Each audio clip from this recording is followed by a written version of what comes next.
आणि बुलेटिनच्या सुरुवातीला एक मोठी बातमी, ब्रेकिंग न्यूज येतेय। महाराष्ट्रातल्या शेतकऱ्यांसाठी महत्त्वाची बातमी। महाराष्ट्रातील शेतकऱ्यांसाठी केंद्र सरकार कर्जमाफी देणार। अर्थमंत्री सुधीर मुनगंटीवार यांनी असे संकेत दिलेले आहेत। उत्तर प्रदेशातील शेतकऱ्यांच्या कर्जमाफीसह महाराष्ट्रातील शेतकऱ्यांनाही कर्जमाफी मिळण्याची शक्यता आहे। अर्थमंत्री सुधीर मुनगंटीवार यांनी तसे संकेत दिलेले आहेत। आपल्याला माहिती आहे, गेला संपूर्ण आठवडा विधिमंडळाचं कामकाज, विधानसभा असेल, विधान परिषद असेल, शेतकऱ्यांच्या कर्जमाफीच्या मुद्द्यावरून विरोधकांनी रोखून धरले। केवळ विरोधकच नाही तर शिवसेना आणि भाजपचे आमदार देखील आपल्याला यासाठी आंदोलन करताना दिसले। कधी नव्हे ते सत्ताधारी आणि विरोधक एकाच प्रश्नावर आंदोलन करताना आपल्याला दिसले। खरं तर मागच्याच आठवड्यात सुधीर मुनगंटीवार यांनी तसे संकेत दिले होते। मात्र आता जी बातमी येतेय, उत्तर प्रदेशाच्या निवडणुकीत मोदींनी उत्तर प्रदेशमधल्या शेतकऱ्यांना कर्जमाफी देऊ केली होती। त्यानंतर खरं तर महाराष्ट्रातल्या शेतकऱ्यांना मग कर्जमाफी का नाही? मराठवाड्यात 2 महिन्यात 117 शेतकऱ्यांनी आत्महत्या केल्या। त्यामुळे महाराष्ट्रातल्या शेतकऱ्यांना देखील कर्जमाफी द्या, त्यांचा 7/12 कोरा करा अशी मागणी होऊ लागली होती। विधिमंडळाचं कामकाज रोखून धरलं होतं। आपल्यासोबत स्वतः राज्याचे अर्थमंत्री सुधीर मुनगंटीवार आहेत। मुनगंटीवार साहेब, तुम्ही असे संकेत दिलेत, काय नेमकं कर्जमाफी मिळणार आहे महाराष्ट्रातील शेतकऱ्यांना? गुड न्यूज मिळणार आहे लवकरच? असं आहे की उत्तर प्रदेशमध्ये जेव्हा कर्जमुक्ती होईल तेव्हा देशाच्या सर्वच राज्यांमध्ये कर्जमुक्ती करण्याच्या संदर्भात गंभीरपणे विचार आहे। यासोबतच मागच्या वर्षीच्या अर्थसंकल्पाच्या भाषणात आणि त्यानंतरच्या चर्चेत मुख्यमंत्री महोदयांनी स्वतः सांगितलं की आम्ही कर्जमुक्तीला अनुकूल आहोत, पण त्यासाठी बँकांना कर्जमुक्ती देण्याची आवश्यकता नाही किंवा बँकांच्या डायरेक्टर्सचा फायदा व्हावा आणि शेतकरी तसेच राहावे। आकडेवारी सहित अतिशय विश्लेषण केलं। योग्य पद्धतीने कर्जमुक्ती दिल्या गेली पाहिजे, योग्य वेळी दिल्या पाहिजे। उत्तर प्रदेशमध्ये जो काँग्रेस आणि राष्ट्रवादीच्या नेत्यांना जे वारंवार जे भाष्य करायचे की बा तुम्ही उत्तर प्रदेशमध्ये देऊ शकता, महाराष्ट्रात का नाही? खरं आहे, उत्तर प्रदेशाला जर कर्जमुक्ती मिळणार असेल तर ती महाराष्ट्रातही मिळणारच, यामध्ये कुठेही शंका नाही। पण आता ही घोषणा केंद्राकडनं होणार की तुम्ही आता उद्यापासून कामकाज सुरू झाल्यावर तुम्ही तसे संकेत किंवा तशी घोषणा करणार?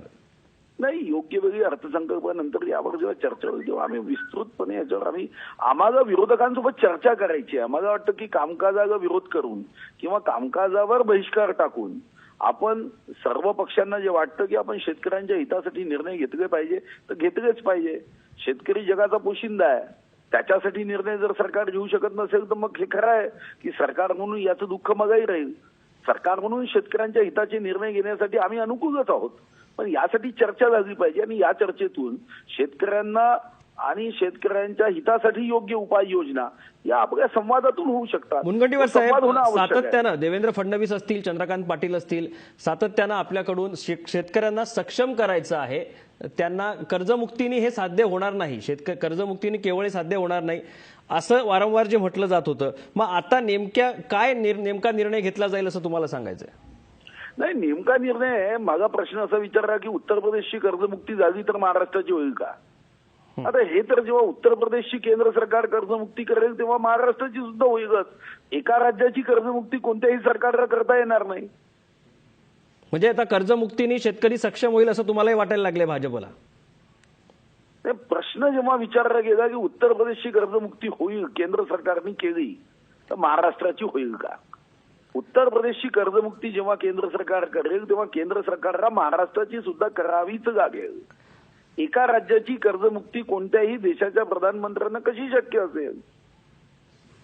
म्हणजे थोडक्यात उत्तर प्रदेशच्या निवडणुकीत मोदींनी जी घोषणा केली होती त्यामुळे महाराष्ट्राला आता ही मिळेल, अन्यथा मिळाली नसती, असंच काहीसे संकेत म्हणता येतात? नाही, संकेताचा प्रश्न नाही। प्रश्न जसा विचारला गेला की उत्तर प्रदेशला कर्जमुक्ती दिली तर केंद्र सरकार महाराष्ट्राला देईल का? तर निश्चितपणे केंद्र सरकार एका राज्याला कर्जमुक्ती देऊ शकत नाही। जेव्हा केंद्र सरकारला कर्जमुक्ती उत्तर प्रदेशची करायची असेल तेव्हा महाराष्ट्राची सुद्धा करावीच लागेल। ओके, केंद्राला करावे लागेल, राज्याकडे तेवढा फंड किंवा राज्य सरकार तशी घोषणा करणार नाही असा यातून अर्थ काढायचा? राज्याची कर्जमुक्तीसाठी मी परवाही सांगितलं की राज्य पायाभूत सुविधा निर्माण करून बँकांना मदत करणे हे ध्येय नाही। बँकांच्या बुडणाऱ्या बँका ज्या काँग्रेस राष्ट्रवादीच्या ताब्यात आहेत त्यांना मदत करायची आणि शेतकरी पुन्हा तसाच ठेवायचा का? तर शेतकऱ्यांच्या पायाभूत सुविधा निर्माण करून त्याला पुढे नेता आलं पाहिजे. त्याला निश्चितपणे कर्जाच्या या दुष्टचक्रातून दुष्टविळख्यातून बाहेर पडता आलं पाहिजे. इतकी सक्षमता करण्यासाठी आम्ही प्रयत्न करतो आहे. आणि आर्थिक पाहणी अहवालामध्ये आपल्या लक्षात येईल की इतक्या वर्षामध्ये जो ग्रोथ रेट मायनस होता तो आम्ही कसा पॉझिटिव्ह केला आहे आणि त्यासाठी केलेले प्रयत्न सुद्धा आर्थिक पाहणी अहवालात आपल्याला दिसून येईल. धन्यवाद सुधीर मुनगंटीवार साहेब, आपण महाराष्ट्रवंशी बोललात त्याबद्दल. तर केंद्राकडे हा चेंडू खरं तर मुनगंटीवारांनी टोलवलेला आहे. जर उत्तर प्रदेशसाठी जर शेतकऱ्यांना कर्जमाफी दिली तर महाराष्ट्रातील शेतकऱ्यांना सुद्धा मिळेल. केवळ एका राज्याकरता म्हणून केंद्र सरकार असा निर्णय घेणार नाही असं मुनगंटीवार म्हणतायत.